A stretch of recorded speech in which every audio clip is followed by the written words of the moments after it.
भारत एवं समस्त विश्व को धम्म का ज्ञान, बुद्धि का ज्ञान एवं शांति का संदेश देने वाले शाक्य मुनि गौतम बुद्ध के धम्म के सिद्धांतों, बौद्ध धर्म की भारत को देन पर एवं समस्त विश्व को बौद्ध धर्म की देन और बुद्ध धर्म के इतिहास पर महत्वपूर्ण पुस्तकें पढ़िए और समाज को वह दिशा दीजिए जो गौतम बुद्ध ने 2500 वर्षों पहले देकर संसार को बौद्धमय किया।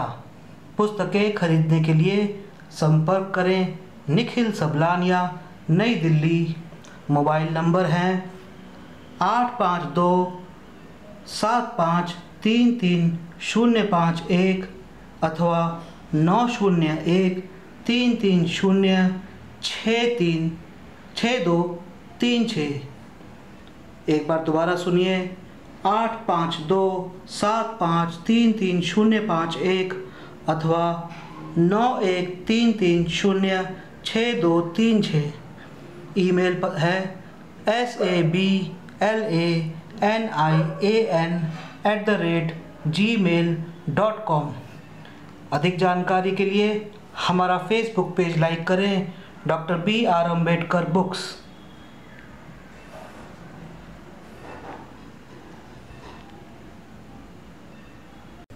प्रिय बंधुओं, जय भीम, जय भारत, नमो बुद्धाय।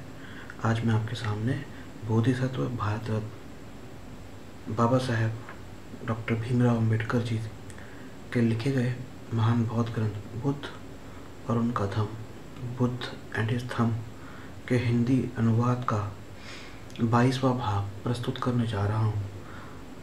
इसके अनुवादक हैं भद्रनंद कोसलैन जी।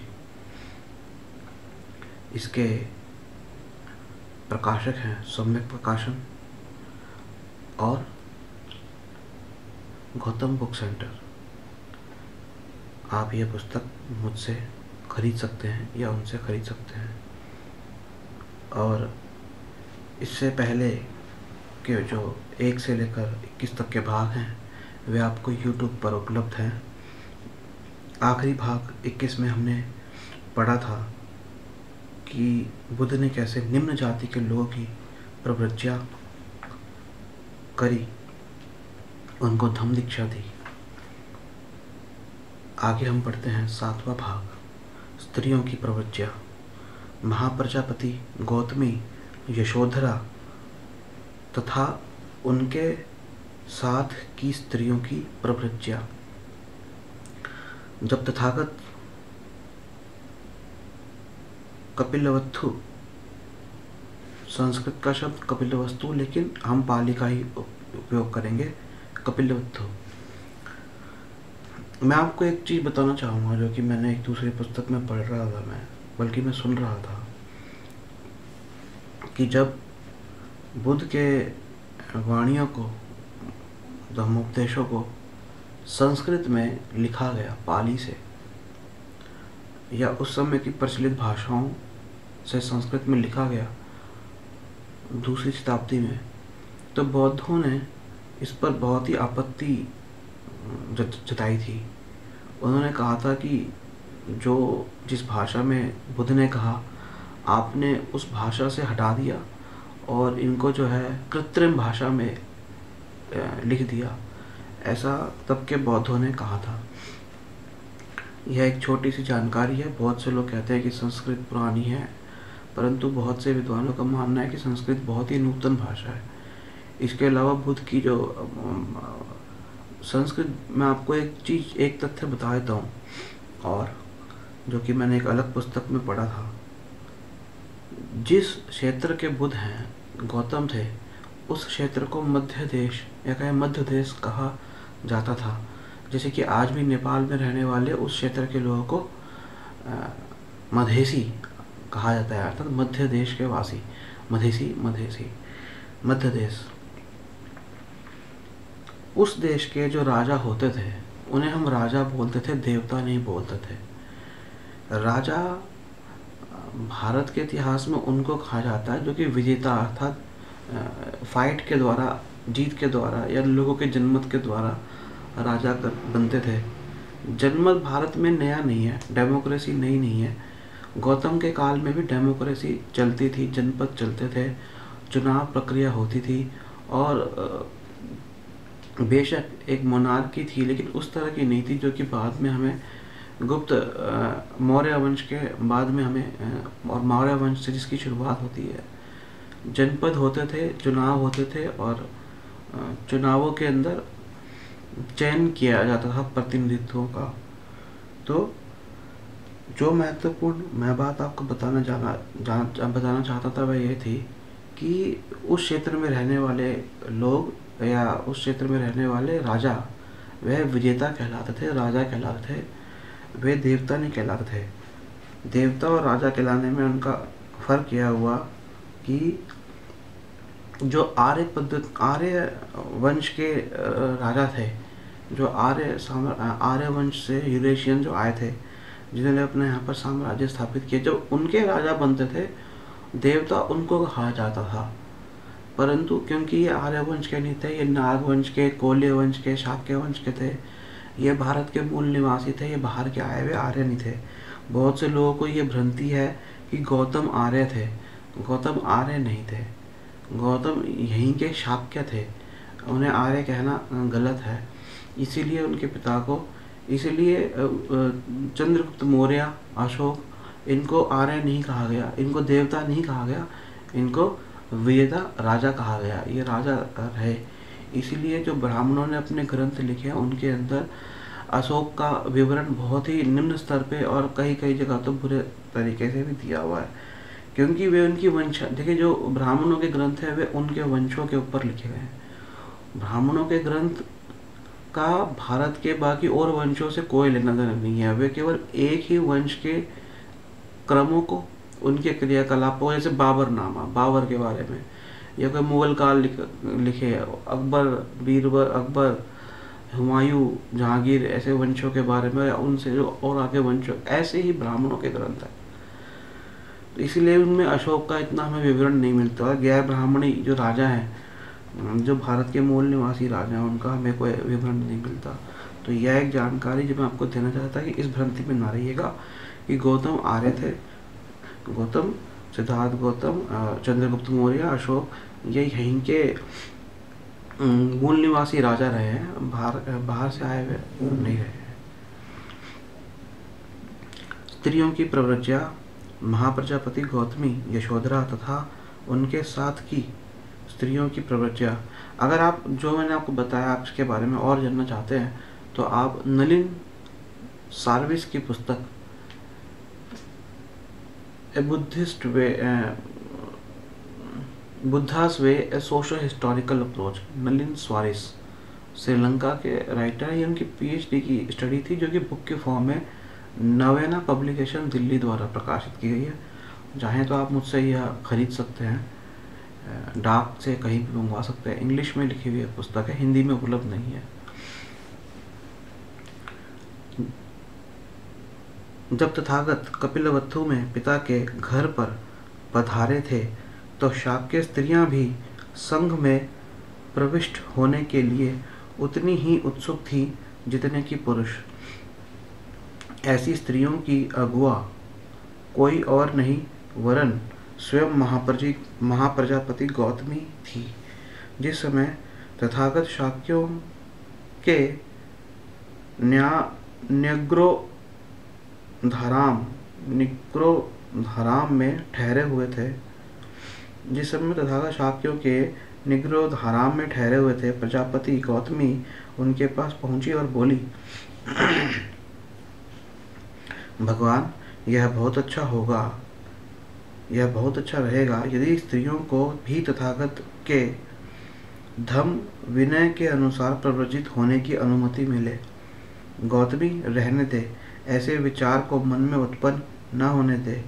दूसरी और तीसरी बार भी महाप्रजापति गौतमी ने अपनी वही प्रार्थना दोहराई और दूसरी तथा तीसरी बार भी उसे वही उत्तर मिला। तब महाप्रजापति गौतमी बहुत ही दुखी और चिंतित हुई और सिर झुकाकर तथागत के आगे नमन करके आंखों में आंसू लिए रोती चली गई। जब तथागत न्यग्रोधाराम से चारिका के लिए निकल गए तो महाप्रजापति गौतमी और दूसरी शाक्य स्त्रियां इकट्ठी हुई और उन्होंने संघ में अपने प्रवेश करने की प्रार्थना और तथागत द्वारा उस प्रार्थना को स्वीकार न किए जाने पर आगे विचार किया। शाक्य स्त्रियों ने तथागत की अस्वीकृति को अंतिम निर्णय नहीं माना। उन्होंने निर्णय किया कि वे परिव्राजक जैसे चीवर धारण करके तथागत के सामने अपेक्षित कार्य संपन्न करके उपस्थित होंगी। तदनुसार महाप्रजापति गौतमी ने अपने बाल काटे, काश्य वस्त्र पहने और अन्य शाक्य कुल की स्त्रियों के साथ तथागत से भेंट करने के लिए चल पड़ी। उस समय तथागत वैशाली के महावन के कूटागार भवन में ठहरे हुए थे। कुछ समय बाद अन्य स्त्रियों के साथ महाप्रजापति गौतमी वैशाली के कूटागार भवन में पहुंची। उस समय उनके पांव सूजे हुए थे और उन पर धूल चढ़ी थी। उन्होंने अपनी वही प्रार्थना दोहराई जो तथागत के न्यग्रोधाराम में विहार करते समय की थी और तथागत ने फिर से पूर्ववत अस्वीकार कर दिया। प्रार्थना के दूसरी बार भी अस्वीकृत हो जाने पर प्रजापति गौतमी वहां से हटकर कूटागार के दरवाजे के बाहर खड़ी हुई सोच रही थी कि क्या करे और क्या न करे। जिस समय वे इस प्रकार खड़ी हुई थी, आनंद ने कूटागार की ओर जाते समय उन्हें देखा और पहचान लिया। तब उन्होंने महाप्रजापति से पूछा, तुम यहाँ इस प्रकार बरामदे के बाहर सूजे हुए और धूल भरे पैरों के साथ दुखी और आंखों में अश्रु लिए रोती हुई क्यों खड़ी हो? तुम्हारे पैर सूजे हैं और उन पर धूल चढ़ी है। गौतमी बोली, हे आनंद, क्योंकि तथागत स्त्रियों को घर से बेघर हो अपने धर्म और विनय के अनुसार प्रव्रजित करने की आज्ञा नहीं देते। तब आनंद थेर वहां गए तथागत विराजमान थे और झुककर अभिवादन करने के बाद एक और बैठ गए। इस प्रकार बैठे हुए आनंद ने तथागत से निवेदन किया, भगवान देखिए, महाप्रजापति गौतमी बरामदे के बाहर खड़ी है। उनके पांव सूजे हैं और उन पर धूल चढ़ी हुई है। वह दुखी है और आंखों में आंसू भरे रो रही है, क्योंकि तथागत स्त्रियों को घर से बेघर होकर धर्म और विनय के अनुसार प्रव्रजित होने की आज्ञा नहीं देते। भगवान, कितना अच्छा हो यदि स्त्रियों को भी इच्छानुसार प्रव्रजित होने की आज्ञा मिल जाए। क्या महाप्रजापति गौतमी ने सिद्धार्थ की विशेष सेवा नहीं की है? जब माता का शरीरांत हो जाने पर मौसी की हैसियत से उन्होंने सिद्धार्थ का पालन पोषण किया और अपना दूध पिलाया। यह कितना अच्छा होगा भगवान, यदि स्त्रियों को भी घर से बेघर होकर तथागत के धर्म और विनय के अनुसार प्रव्रजित होने की अनुमति मिले। आनंद, बस रहने दो, स्त्रियों को भी प्रव्रजित होने की अनुमति नहीं मिलनी चाहिए। दूसरी बार और तीसरी बार भी आनंद ने उन्हीं शब्दों में अपनी प्रार्थना दोहराई और उन्हें तथागत का वही उत्तर मिला। तब पूजनीय आनंद थेर ने तथागत से पूछा, भगवान, आपके द्वारा स्त्रियों को प्रव्रजित न करने का क्या आधार हो सकता है? भगवान जानते हैं कि ब्राह्मण का यह मत है कि शूद्र और स्त्रियां कभी मोक्ष प्राप्त नहीं कर सकती, क्योंकि वे अपरिशुद्ध और हीन होती है। इसलिए वे शूद्रों और स्त्रियों को प्रव्रज्या नहीं लेने देते। तो क्या तथागत का भी वही मत है जो ब्राह्मणों का है? देखिए, यहाँ पर मैं एक टिप्पणी रखना चाहूँगा। यह ठीक है कि ब्राह्मणों ने यह कहा कि शूद्र और स्त्रियाँ मोक्ष की प्राप्ति नहीं कर सकती। बुद्ध ने क्या कहा और मैंने और क्या पढ़ा उसको जानेंगे।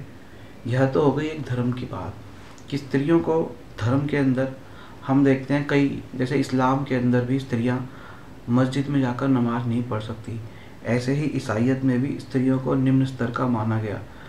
यह कोई अधिकांशतर धर्मों में स्त्रियों को निम्न स्तर का माना गया और समय समय पर स्त्रियों को उच्च स्थान धर्मों में दिया भी गया। लेकिन हम धर्म तो ठीक है, धार्मिक है, ठीक है, लेकिन हम एक अलग विषय जिस पर मैंने बहुत गहन अध्ययन किया, जैसे कि टेक्नोलॉजी की डेवलपमेंट में लिंग भेद किया जाता है। जैसे मैं फिल्मों से हूँ, फिल्मों में हमारी एक मित्र ने कैमरा कर लिया तो उसका मजाक बनाया गया, उसने कैमरा सीखना चाहा। तो ऐसे ही टेक्नोलॉजी, जब कोई लड़की पायलट बनती है, जैसे कुछ दिनों पहले मैं एक मित्र के साथ मिला, दिल्ली की पहली महिला, शायद उनका नाम अनीता चौधरी है, वो ऑटो रिक्शा ड्राइवर बनी। तो भेद, लिंग भेद धर्म में नहीं, लिंग भेद बहुत जगह है। खास करके जो बहुत चीज़ समझने वाली है वह है लिंग भेद साइंटिफिक डेवलपमेंट में। फॉर एग्जांपल, लड़कियों के पास टेक्नोलॉजिकल जैसे कैमरा, टीवी, उनके अपने पर्सनल लैपटॉप्स, यह हमें बहुत कम देखने के मिलते हैं। जब लड़कियां कार चलने लगी, जब मतलब लड़की औरतों को टेक्नोलॉजी के ऊपर जो कंट्रोल है, साइंटिफिक डेवलपमेंट, जैसे कि एक बहुत ही महत्वपूर्ण किताब आभासुर, भारत की बहुत अच्छी लेखिका, मैसाचुसेट्स वैसे तो मैं पढ़ाती है जेंडर साइंसेस, बड़ी अच्छी उनकी किताब है डिस्पर्स्ड रेडियन, जिसमें उन्होंने बताया कि औरतों के साथ कैसे लिंग भेद किया गया। यहाँ तक कि भारत के बड़े बड़े वैज्ञानिक रमन और एक ऐसे वैज्ञानिक भी जिनके साथ खुद जाति भेद हुआ, जैसे कि मेघनाथ साहा, जिनके साथ जाति भेद हुआ, और परंतु जाति भेद होने के बाद भी जो लिंग भेद वह उनके दिमाग से नहीं गया। और जो ब्राह्मण थे या अपने आप को उच्च जाति के मानने वाले लेखक थे, वैज्ञानिक थे, जैसे कि सीवी रमन, होमी जहांगीर भाभा, इनके दिमाग में जाति भेद और लिंग भेद हमेशा रहा। तो इनकी जो स्टूडेंट्स रहीं, उन्होंने कहीं ना कहीं सफ़र किया। ऐसे ही हम देखते हैं कि इंजीनियरिंग के अंदर बहुत कम लड़कियां जाती है।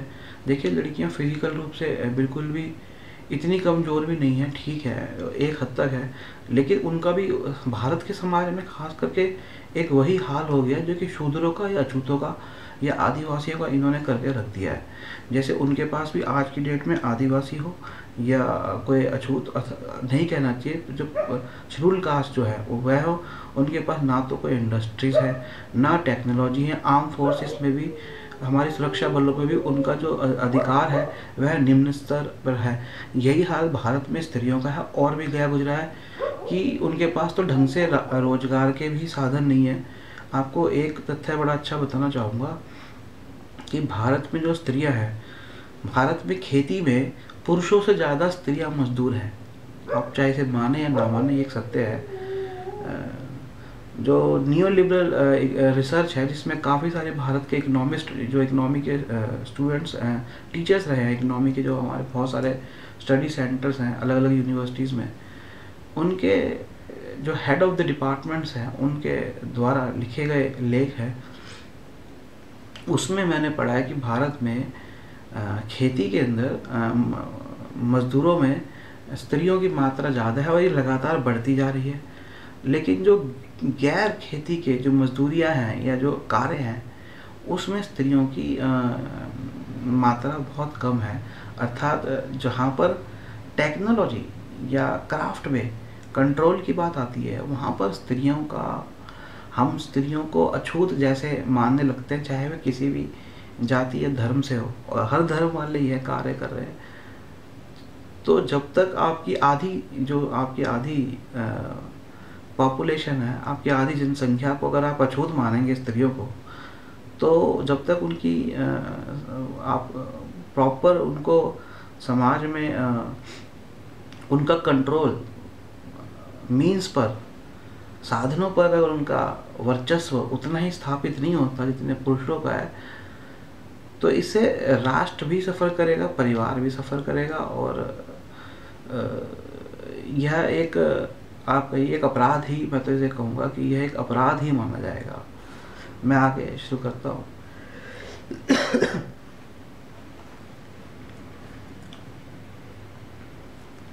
क्या तथागत ने शूद्रों को भी ठीक उसी प्रकार संघ में प्रविष्ट नहीं किया है जैसे ब्राह्मणों को? भगवान स्त्रियों के साथ ही ऐसा अलग व्यवहार करने का क्या आधार है?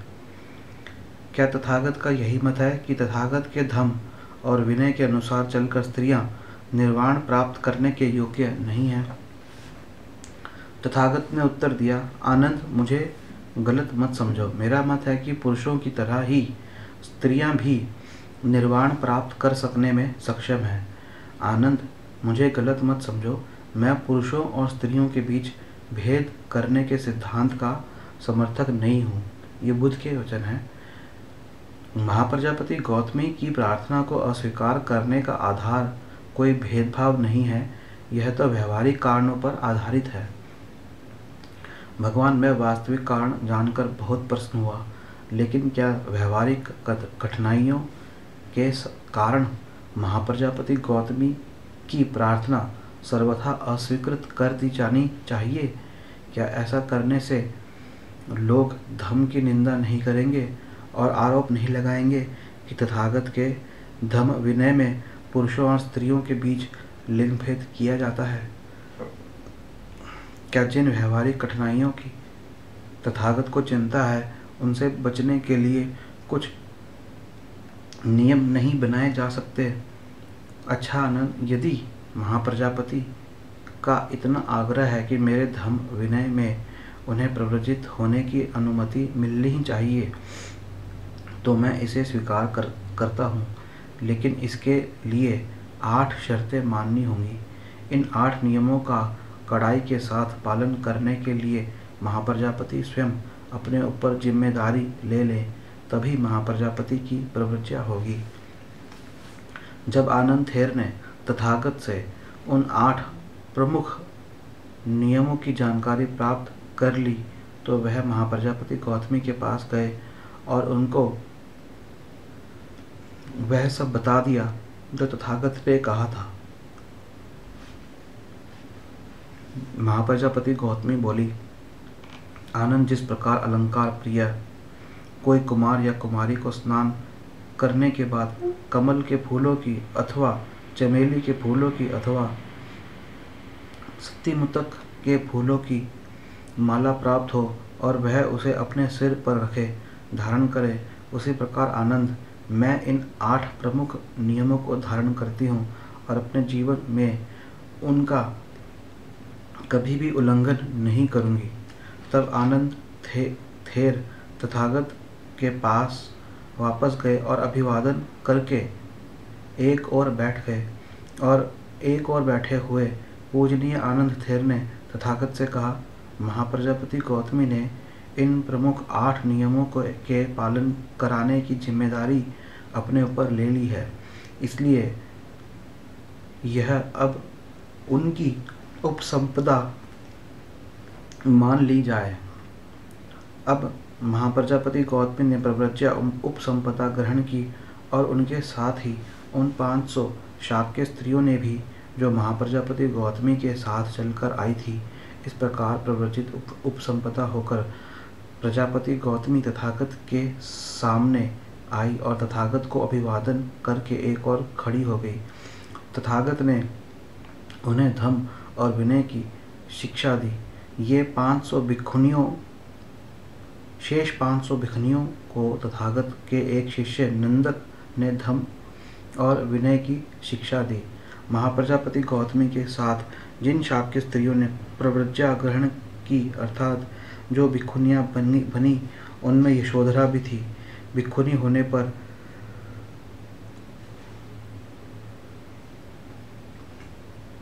उनका नाम भद्दा कच्चाना या कहें संस्कृत में भद्रा कत्यायना हुआ। भद्रा कच्चाना। प्रकृति नामक चंडालिका की प्रवृत्तियाँ। एक समय भगवान सावथी में अनाथ पिंडक के जेतावनाराम में विनय विहार कर रहे थे। ऐसा हुआ कि तथागत के शिष्य आनंद भिक्षार्थ नगर पे गए हुए थे। भोजनांतर आनंद पानी पीने के लिए नदी की ओर जा रहे थे। उन्होंने एक लड़की को देखा जो नदी से घड़े में पानी भर रही थी। आनंद ने उससे पानी मांगा। लड़की का नाम प्रकृति था। पानी देने से इनकार करते हुए वह बोली, मैं चंडाल कन्या हूँ, मैं पानी नहीं दे सकती। आनंद ने कहा, मुझे पानी चाहिए, मुझे तुम्हारी जाति नहीं चाहिए। तब उस लड़की ने आनंद को अपने बर्तन से कुछ पानी दिया। इसके बाद आनंद जेतवन लौट आए। लड़की ने आनंद का पीछा किया और देख लिया कि वह कहाँ ठहरे हुए थे, और यह भी जान लिया कि उनका नाम आनंद था तथा वह भगवान बुद्ध के शिष्य थे। घर लौटकर उसने अपनी मातंगी को सारा वृत्तांत कहा और जमीन पर लेट कर रोने लगी। माँ ने रोने का कारण पूछा तो लड़की ने सारी कहानी कह सुनाई और कहा, यदि तुम मेरा विवाह करना चाहती हो तो मैं केवल आनंद से ही विवाह करूंगी। मैं किसी अन्य से विवाह नहीं करूंगी। माता पता लगाने चल दी। घर लौटकर लड़की से बोली कि ऐसा विवाह असंभव है, क्योंकि आनंद ने ब्रह्मचर्य व्रत ग्रहण कर रखा है। यह बात सुनी तो लड़की बहुत दुखी हुई। उसने खाना पीना छोड़ दिया। वह यह सब मानने के लिए तैयार नहीं थी और अपने निर्णय को भाग्य का निर्णय कहने लगी।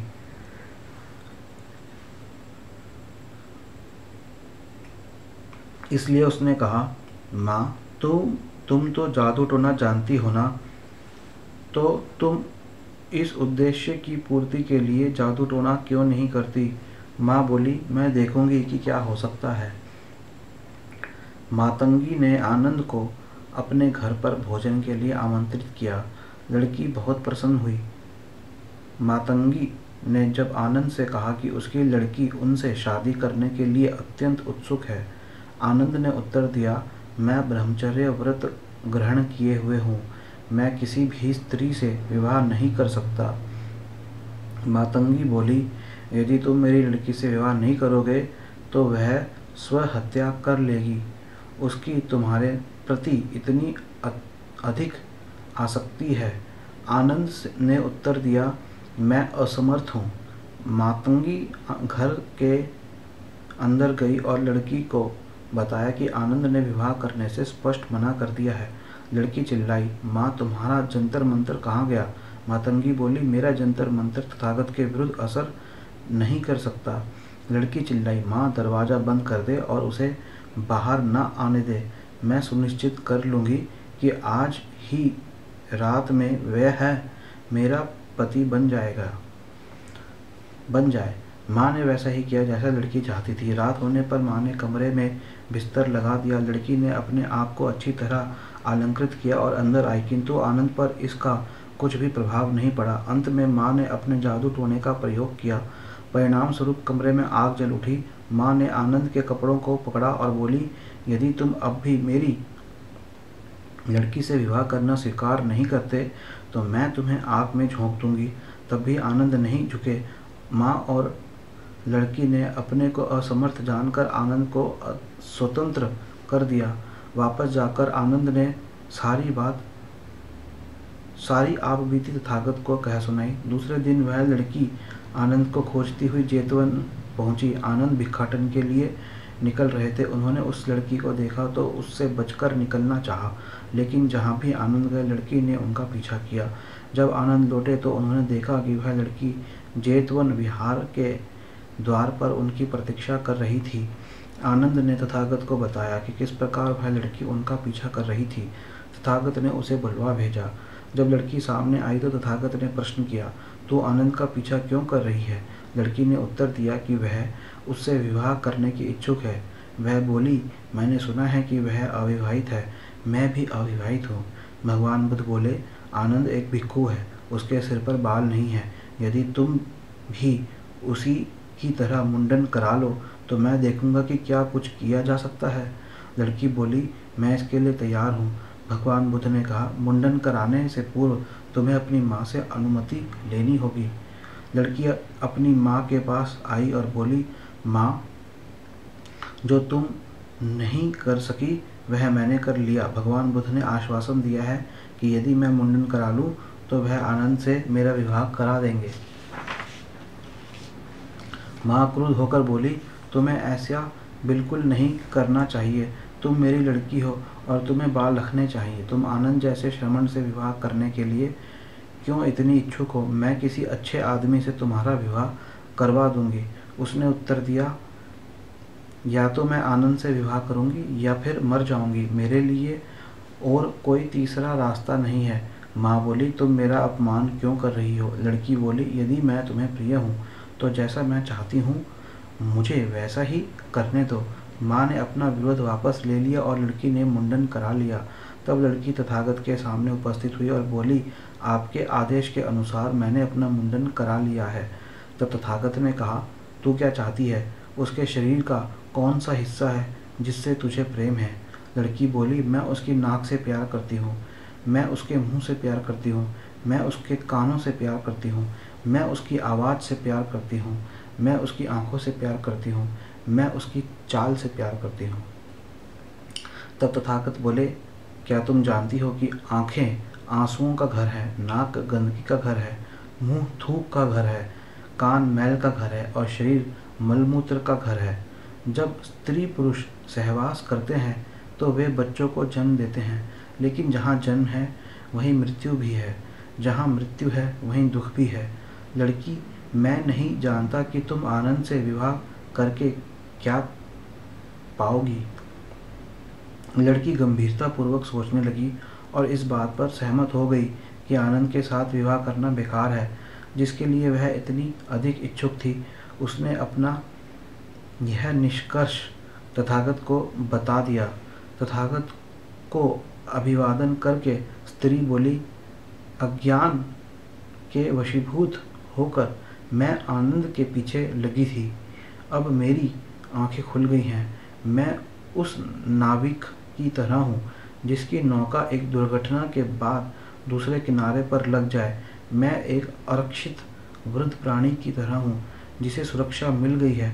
मैं उस अंधे की तरह हूँ जिसे नई दृष्टि प्राप्त हो गई है। तथागत ने अपनी प्रज्ञा भरी शिक्षा द्वारा मुझे निद्रा से जगा दिया है। धन्य है हे प्रकृति, तू यद्यपि तू चंडाल कन्या है, किंतु फिर भी तू श्रेष्ठ पुरुषों और स्त्रियों के लिए आदर्श प्रस्तुत करेगी। तू निम्न जाति की है, लेकिन ब्राह्मण तुझसे शिक्षा ग्रहण करेंगे। न्याय तथा पवित्रता के पथ से विचलित न होना। तेरी कीर्ति राज सिंहासन पर बैठी हुई रानियों की कीर्ति से भी बढ़कर होगी। विवाह में असफल हो जाने पर उसके सामने भिक्षुनी संघ में प्रविष्ट होने के अतिरिक्त दूसरा मार्ग न था। उसने इच्छा प्रकट की तो वह भिक्षुनी संघ में प्रविष्ट कर ली गई, यद्यपि वह निम्नतर जाति की थी।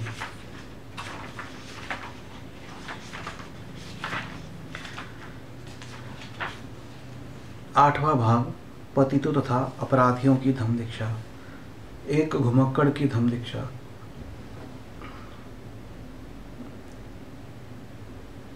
इस भाग को अगले वीडियो में 23वें वीडियो में जारी रखेंगे। जय भीम, जय भारत, नमो बुद्धाय। भारत के संविधान निर्माता दलित आदिवासी एवं पिछड़े समाज के संरक्षणकर्ता, भारत रत्न बोधिसत्व बाबा साहेब डॉक्टर भीमराव अंबेडकर जी द्वारा लिखी गई पुस्तकें, उनके द्वारा लिखे गए भाषण एवं लेख खरीदने के लिए संपर्क करें। निखिल सबलानिया, नई दिल्ली। फ़ोन 852-7533-051 एवं 901-330-6236। इसके लिए आप ईमेल भी कर सकते हैं। ईमेल है sablanan@gmail.com। पुस्तकें आप दिल्ली में आकर या कहीं भी डाक द्वारा प्राप्त कर सकते हैं। अधिक जानकारी के लिए हमारा फेसबुक पेज लाइक करें, doctor BR Ambedkar books. Bharat के संविधान निर्माता, दलित, महिला, आदिवासी एवं पिछड़े वर्ग के संरक्षणकर्ता, बोधिसत्व बाबा साहेब डॉक्टर भीमराव अंबेडकर जी की राष्ट्र सेवाओं, राष्ट्र को योगदान, शिक्षा को योगदान व बौद्ध धर्म को योगदान पर और उनके करीबी व अन्य लेखकों की बाबा साहेब पर लिखित पुस्तकें पढ़ें और समाज एवं राष्ट्र को अम्बेडकरमयी बनाएं। पुस्तकें खरीदने के लिए संपर्क करें निखिल सबलानिया, नई दिल्ली। मोबाइल 852-7533-051 अथवा 901-330-6236। ईमेल है sablanan@gmail.com। अधिक जानकारी के लिए संपर्क करें Facebook page doctor BR Ambedkar books.